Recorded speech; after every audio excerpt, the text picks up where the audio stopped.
오늘 말씀은 요한이 잡힌 후라는 말씀으로 시작합니다. 성경을 슬쩍 빗대어서 예수께서 갈릴리에 오셔서 하나님의 복음을 전파하였다, 이렇게 말씀합니다. 세례 요한의 역할이 끝났음을 이야기합니다. 그리고 새로운 시작을 이야기하죠.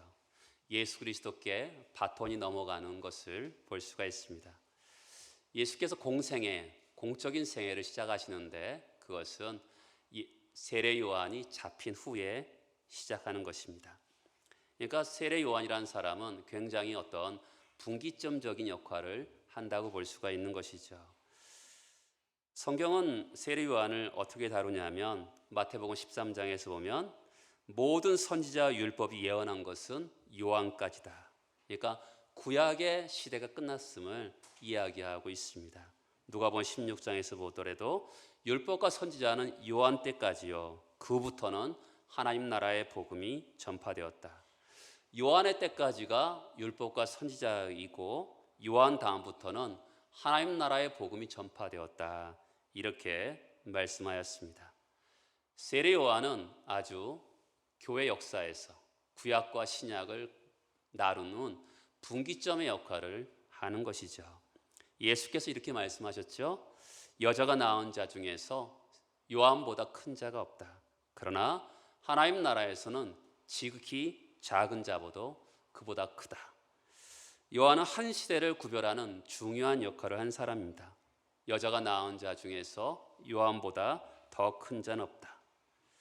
그러나 하나님 나라는 아무리 작은 자도 요한보다 크다. 율법과 선지자는 요한의 때까지다. 그 다음부터는 하나님 나라가 전파되었다, 이렇게 말씀하면서 본격적으로 예수의 사역이 시작이 됩니다. 예수의 사역을 한마디로 어떻게 시작하냐면 하나님의 복음을 전파하였다라고 얘기합니다. 전파하였다. 이 단어는 굉장히 특별한 단어입니다. 기독교와 복음의 가장 축소판으로 설명할 수 있는 단어입니다.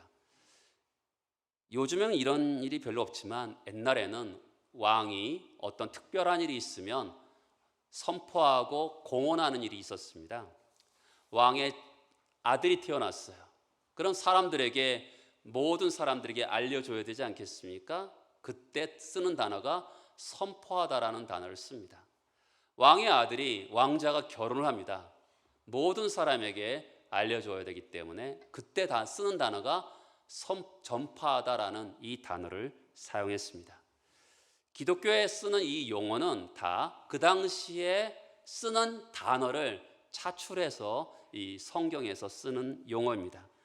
그렇다면 우리가 하나님의 복음을 전파하였다라는 것은 그 당시에 왕도 가장 중요한 사항을 사람들에게 선포한 것처럼 하나님께서도 우리들에게 가장 중요한 사항을 전파했다라고 표현할 수가 있겠죠. 왕이 선포하는 겁니다. 그러니까 기독교는 인간이 만들어낸 종교가 아닙니다. 이 온 세상을 통치하시는 왕 되신 하나님께서 우리에게 가장 중요한 것을 알려주기 위해서 전파하는 것이죠. 인간에게 있는 어떤 질고와 슬픔과 아픔이 있습니다. 이것을 해결할 수 있는 나의 방법이다, 나의 계획이다, 나의 모든 것이다 라면서 전파하셨던 것이죠. 이것에 대해서 우리로 하여금 어떤 진리를 찾고 헤매서 겨우 발견하게 그렇게 하시는 것이 아니라 하나님께서 우리에게 전파하시는 겁니다. 하나님의 말씀을 귀 기울일 수 있도록 우리가 어떻게 해요? 반응하는 것이죠. 다시 한번 말씀드리면 우리가 어떤 말씀을 뒤집어서 해치워서 감추어져 있는 것을 발견하는 것이 아니라 왕 대신 하나님께서 왕의 사신을 통해서 우리에게 메시지를 주는 거죠. 그것에 대해서 우리에게 반응하라고, 귀 기울여서 반응하라고 우리에게 전파하는 것입니다. 그러면 우리가 이것에 대해서 옳다 그르다 이것을 동의를 구하는 게 아닙니다. 그렇죠? 왕이 어떤 중요한 거기 때문에 우리에게 어떤 동의를 구하는 것이 아니라 듣는 자마다 순종하고 믿음으로 반응하기를 촉구하는 것이죠. 하나님의 복음을 전파했다는 겁니다. 하나님의 복음이 뭘까요? 여러분, 왜 그냥 우리는 보통 복음이란 단어를 쓰잖아요. 그렇죠? 복음을 믿으세요. 근데 오늘 말씀에는 왜 하나님의 복음이라고 할까요? 그것은 아까도 말씀드렸듯이 그 당시에 쓰는 용어인 복음, 좋은 소식을 이 당시에 하나님의 성경으로 차용한 거예요. 그러니까 그 당시에 복음이란 단어가 있었던 것이죠. 그 당시에 복음은 어떤 거였냐면 왕의 복음이었습니다. 황제의 복음이었어요. 황제의 복음은 그 당시에 큰 두 가지로 얘기할 수가 있을 것 같습니다. 로마라는 나라는 우리가 알고 있듯이 굉장히 강한 나라였습니다. 그래서 세상의 나라들을 정복해 들어갔습니다.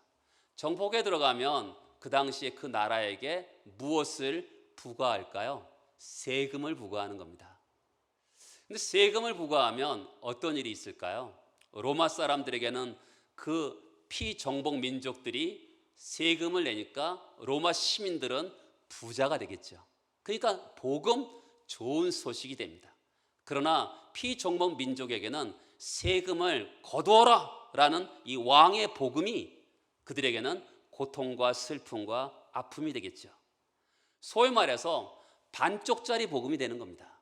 한쪽에게는 정말 즐거운 소식이 되고 한쪽에게는 슬픔과 아픔과 좌절이 되는 복음이 되는 것이죠. 두 번째 왕의 복음은 뭐냐면 부역을 하는 겁니다. 모든 도로는 로마로 통한다는 그 당시에 유명한 이야기가 있잖아요. 그 도로를 누가 뚫게 했어요? 그냥 평지에 있는 도로는 그나마 뚫기가 낫지만 산을 뚫어야 될 일이 있어야 되지 않겠습니까? 그러려 그러면 그 지역의 피정복 민족을 부역, 일을 시켜야 되는 겁니다. 그러면 그 도로가 뚫린 곳에 로마라는 나라가 생기는 것이죠. 새로운 로마 민족이 로마라는 식민지가 생기는 겁니다. 그러면 로마 쪽에서는 그 부역을 시키는 것은 복음이죠. 그렇죠? 새로운 로마의 식민지가 생기니까 좋은 소식이지만 그러나 피정복 민족 쪽에서는 그의 아버지와 아들이 그 노역을 하다가 죽을 수도 있지 않겠습니까?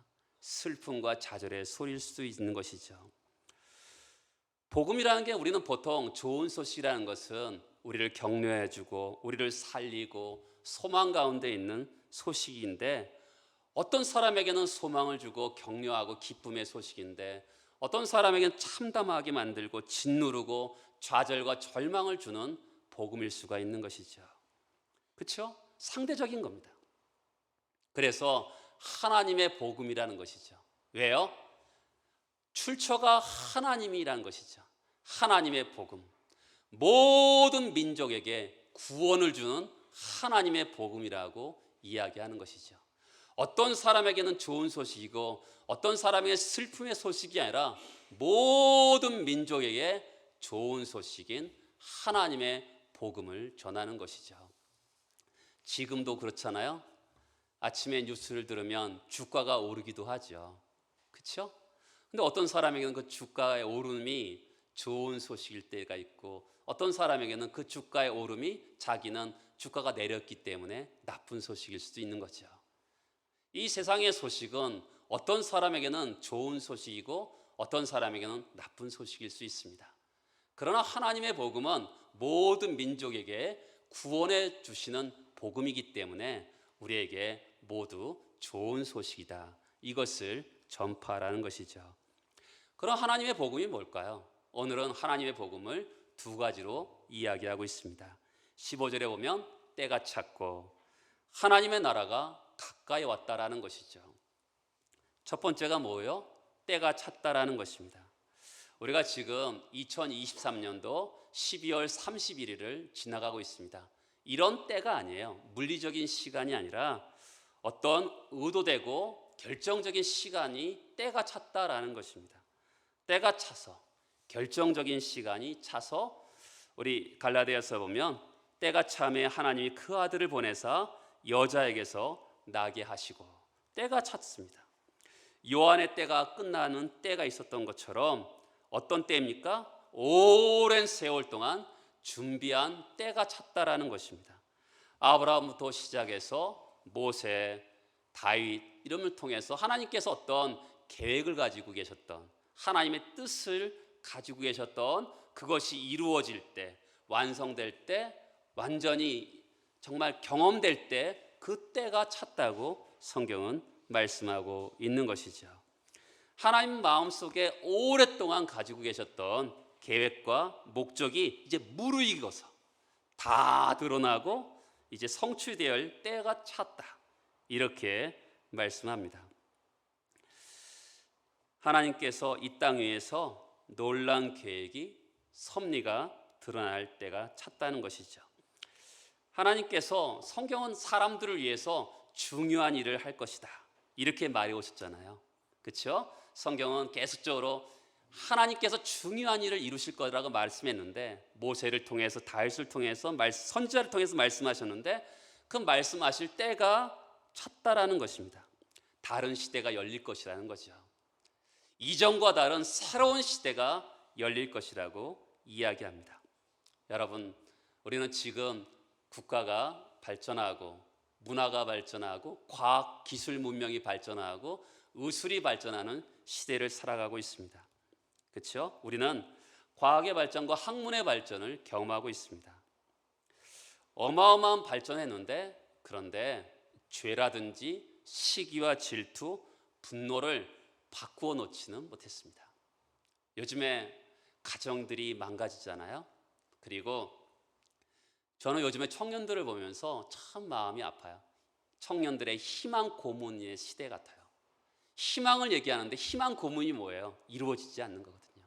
여러 가지 삶에서 어려움을 겪는 청년들을 많이 보면서 이 세상은 그렇게 발전했다는데 청년들의 미래가 담보되지 못하는 그런 발전된 모습을 보면서 참 마음이 아프기도 합니다. 삶의 질이 나아졌냐? 그렇지도 않습니다. 이때 예수께서 때가 차서 하나님 나라가 가까이 왔다, 이렇게 말씀하고 있는 것이죠. 여러분, 하나님께서 오랫동안 계획하시고 이루어질 때가 찬 거예요. 그게 뭡니까? 뭐가 찼습니까? 하나님 나라가 가까웠다는 것이죠. 하나님이 목적하고 계획하셨던 그때가 찼는데 어떤 일이 일어났냐면 하나님 나라가 가까웠다라는 것입니다. 하나님 나라, 저는 오늘부터 시작해서 한 몇 주 동안 하나님 나라의 개략적인 부분을 설교할 예정입니다. 그리고 이어서 하나님 나라의 비유, 그렇죠? 비유가 많잖아요. 그것을 가지고 한 몇 달 동안 설교할 예정입니다. 그러면 시간이 가겠죠.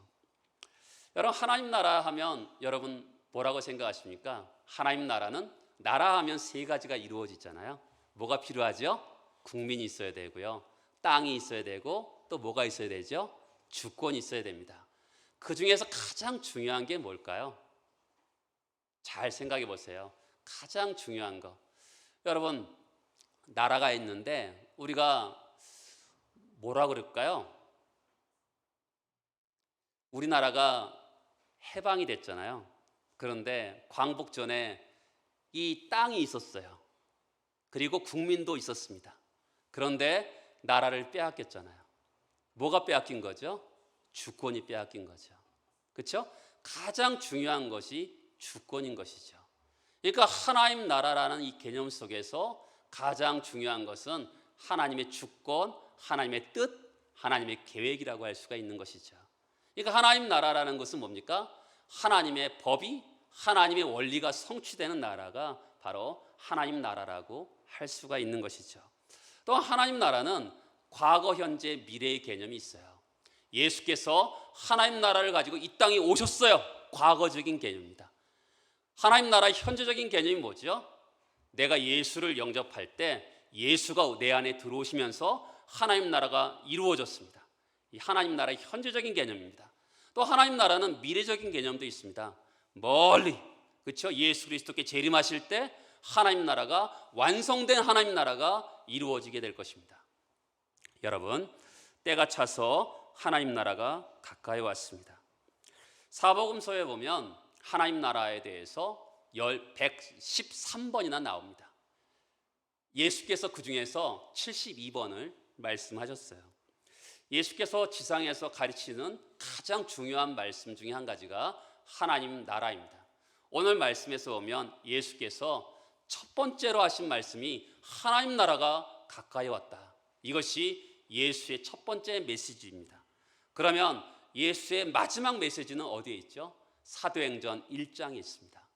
예수께서 고난 보시고 장사 지낸 바 되었다가 또한 부활하시고 승천하시기 직전에 40일 동안에 이 땅에 계시면서 하나님 나라를 전파하였다라고 성경은 말씀합니다. 예수께서 첫 번째 하신 말씀도 하나님 나라이고 예수께서 승천하시기 직전에 하신 말씀도 하나님 나라이기 때문에 가장 예수께서 하시고 싶은 말씀이라고 볼 수가 있는 것이죠. 주님께서 가장 말씀하고 싶었던 것은 하나님의 나라인 것입니다. 하나님의 복음이 뭐예요? 하나님 나라가 가까이 왔다는 것이 하나님의 복음입니다. 좋은 소식인 거죠. 그러니까 가까이 왔다라는 것은 어떤 뜻을 가지고 있을까요? 누가 전화 왔어요. 내가 가까이 왔어. 그러면 아직 도착은 하지 않았지만 가까이 왔다라는 표현이 가까이 왔다라고 생각하잖아요. 그런 표현이 여기서는 아닙니다. 영어 성경에 보면 at hand, 그러니까 이 hand라는 건 손인데 손이 닿을 만큼 가까이 있다라는 그런 의미도 사실은 아닙니다. 이미 와서 바로 우리 곁에 왔다라는 거예요. 하나님 나라가 가까이 왔다는 것은 이미 왔다. 그리고 우리 옆에 있다. 이렇게 말씀하고 있는 것이죠. 예수께서 하나님 나라는 침노하는 자의 것이라고 그러잖아요. 침노하는 자라는 것은 어떻게 침노합니까? 우리 곁에 있기 때문에, 바로 옆에 있기 때문에 누구든지 믿고자 하면, 들어가고자 싶으면 얼마든지 들어갈 수 있는 그 나라가, 하나님 나라가 가까이 왔다. 이미 우리 옆에 와서 정말 바로 곁에 있다라고 성경은 말씀하고 있는 것이죠. 누구든지 눈이 열리고 마음이 깨달아지면 그 안에 들어갈 수 있도록 가까이 와 있다. 성경이 이것이 하나님의 복음이다라고 이야기하고 있는 것이죠.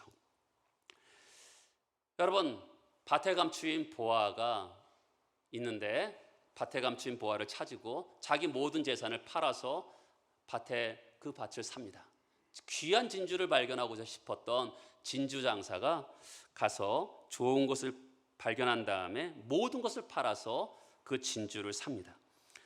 하나님 나라가 바로 곁에 있기 때문에, 그렇죠? 들어가고 싶으면 얼마든지 들어갈 수 있는 시대가 돌아왔다라는 것을 그렇게 설명하고 있는 것이죠. 누가복음에 보면 예수께서 이사야 61장의 말씀을 가지고 갈릴리 회당에서 말씀합니다.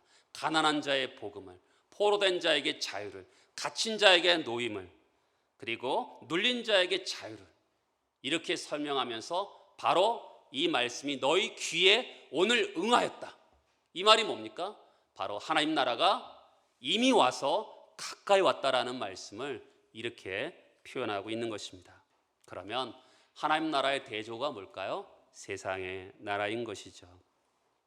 여러분, 이 한 해를 살아가면서 교회를 보고 여러분 자신을 보고 다른 사람을 보면서 혹시 낙심하는 분들이 계십니까?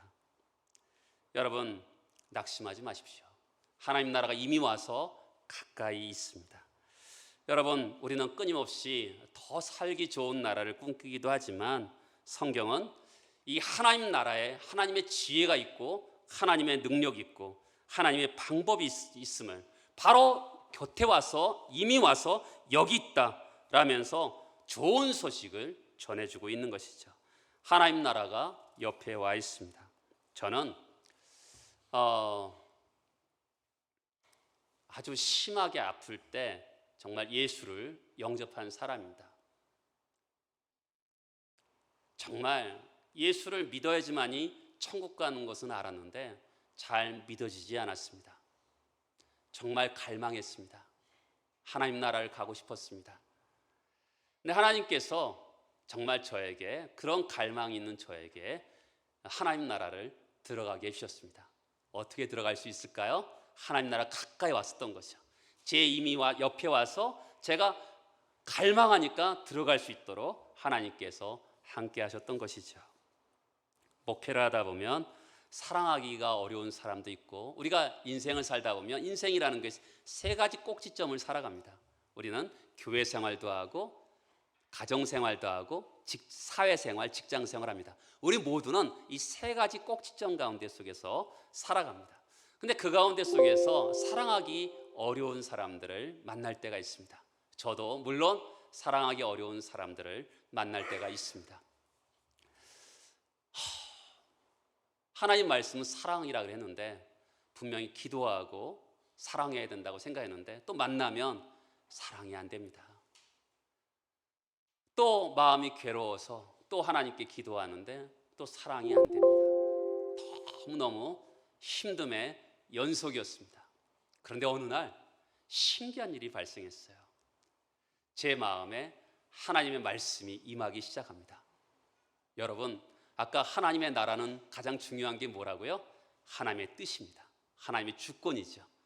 그 사랑이라는 그 말씀이 제 안에 계속적으로 머물기 시작하는 겁니다. 예전하고 달라졌어요.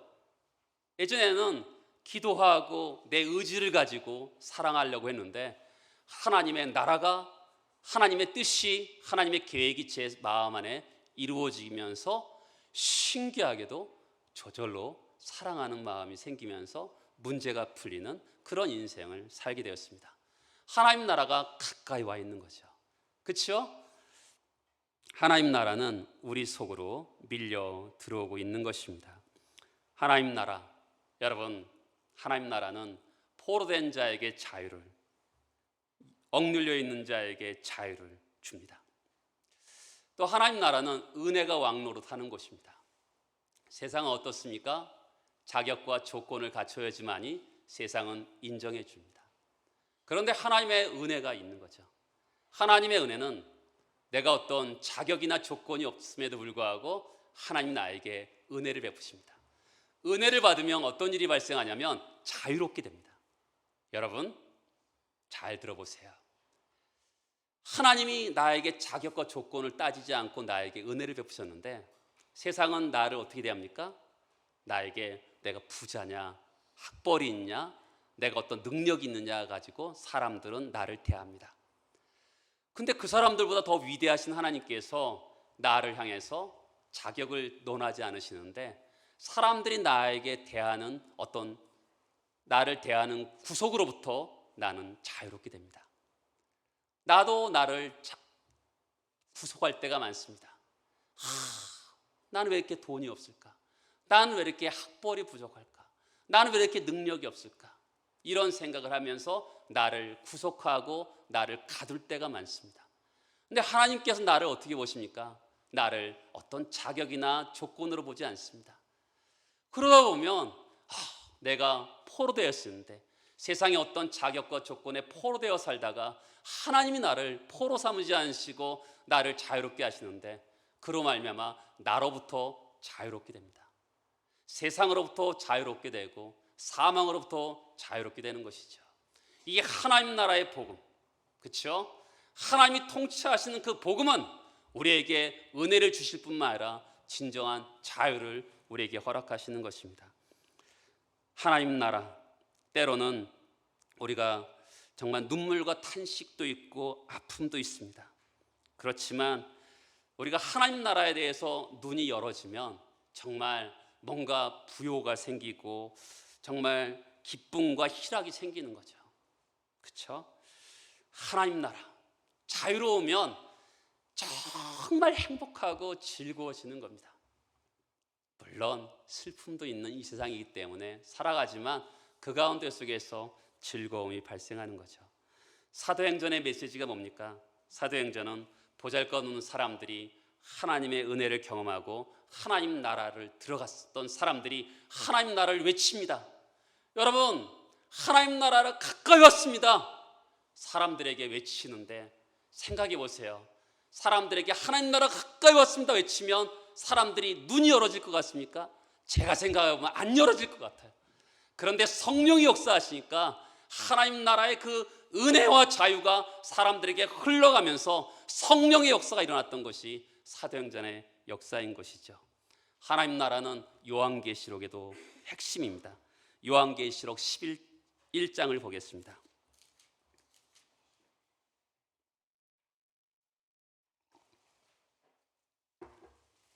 요한계시록 11장 15절에서 보면 일곱 번째 천사가 나팔을 불매 하늘에 큰 음성들이 나서 세상 나라가 어떤 나라가 됩니까?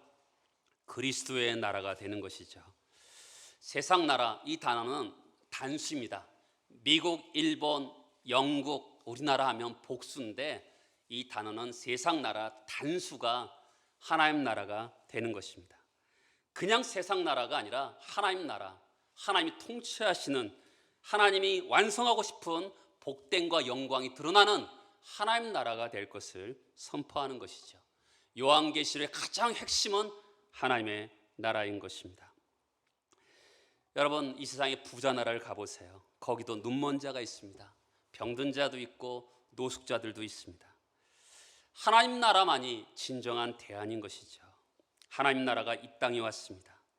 물론 우리는 이 세상을 좀 더 잘 살고자 하는 나라로 만들어야 될 것입니다. 그렇지만 그것이 대안이 아니죠. 하나님 아들께서 이 땅에 당신의 나라를 가지고 오셨습니다. 여러분 곁에, 바로 곁에 이미 와서 우리 옆에 있습니다. 의와 희락과 화평이 있는 나라인 것입니다. 은혜가 왕노릇하는 곳입니다. 어떤 사람도 자격이나 조건을 논하지 않는 그 하나님의 나라, 모든 사람들을 차별하지 않는 그런 나라, 그렇죠? 그 나라를 가지고 이 땅에 오신 것이죠. 기독교는 무엇입니까? 여러분들이 믿는 기독교는 무엇입니까? 남들보다 좀 더 잘 살고 남들보다 더 잘 되는 그런 도구가 여러분의 기독교입니까? 그럼 여러분은 기독교를 잘못 찾았습니다. 저는 종종 그런 분들을 많이 봅니다. 어느 분들의 교회에서 열심히 있지 않다가 어느 교회 갔더니 갑자기 그 교회 분위기가 열심히 있어요. 그랬더니 그분이 갑자기 새벽기도를 다니기 시작합니다. 신앙도 하나도 없던 분이었는데 갑자기 새벽기도를 다니기 시작합니다. 근데 어느 날 보니까 이분이 또 교회를 안 다니네요. 왜 그랬어요? 그 사람이 뭘 추구한 겁니까? 교회를 기초로 해서 더 잘 살고 더 잘 되기를 원하는 마음으로 기독교를 도구 삼은 것이죠. 기독교는 그런 기독교가 아닙니다. 기독교는 물론 우리에게 희락을 줄 수 있습니다. 눈물이 머물 수도 있지만 희락이 있는데 기독교가 주는 메시지는 뭡니까? 눈이 열리는 겁니다. 그렇죠? 하나님의 눈이 열리면서 이 세상을 바라보는 눈이 달라지는 거예요. 그렇죠? 은혜가 왕노릇하고 하나 차별이 없는 이 세상, 정말 십자가로 담을 허물어 버리시는 그런 하나님의 나라를 꿈꾸는 것이 우리인 것이죠. 그 힘이 생겨야 어떻게 하죠? 이 땅을 잘 우리가 도울 수가 있는 거죠. 세상은 교회가 도덕적이고 윤리적이어야지만 이 세상을 변화시킬 수 있다고 생각합니다. 착각입니다. 우리가 착하면 얼마나 착하겠습니까? 죄인으로서 조금 더 착한 게 아니겠습니까? 그래갖고 세상을 어떻게 변화시킬 수 있겠습니까? 세상을 변화시킬 수 있는 방법은 하나님의 나라가, 하나님의 통치가 우리 안에 이루어질 때 이 세상을 변화시킬 수가 있는 거죠. 하나님이 우리를 다스려요. 세상 사람들이 보기에 당신은 당신 안에 뭔가 있어요. 아빠 안에는 뭔가 하나님, 뭔가 다스리는 분이 계신 것 같아요. 그런 다름이 나타날 때 이 세상을 변화시킬 수가 있는 거지, 조금 도덕성 가지고 윤리성을 가지고 어떻게 세상을 변화시킬 수 있겠습니까? 우리 안에 세상이 사람들이 바라볼 수 없는, 세상에서 어디에서 볼 수 없는 하나님의 나라가 우리에게 보여질 때, 하나님의 통치가 보여질 때 사람들은 변하게 되는 것이죠. 여러분, 하나님의 나라를 선포하면서 하나님이 기대하시는 것이 뭘까요?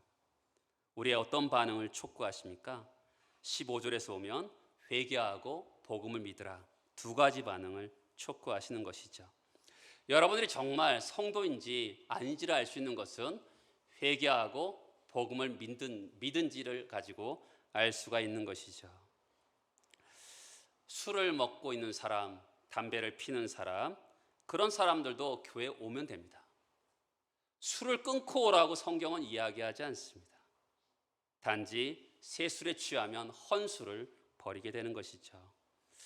성경은 자격과 조건을 구비해야지만이 교회로 오라, 절대로 그렇게 가지 않습니다. 대신 뭐가 필요하죠? 회개하고 복음을 믿으라고 얘기합니다. 회개가 뭘까요? 방향을 바꾸는 겁니다. 가던 길을 바꾸는 거예요. 어떻게 바꾸지요? 우리는 원래 자기중심적인 사람입니다. 우리는 내 나라를 살아가고 있어요. 내가 중심이죠. 그렇죠? 아니, 내 나라를 이룬 적 없어요 라고 하지만 나라가 어떤 개념이라고 그러죠? 내 마음대로 살아가는 게 내 나라거든요. 우리는 다 내 나라를 이루면서 살아갑니다.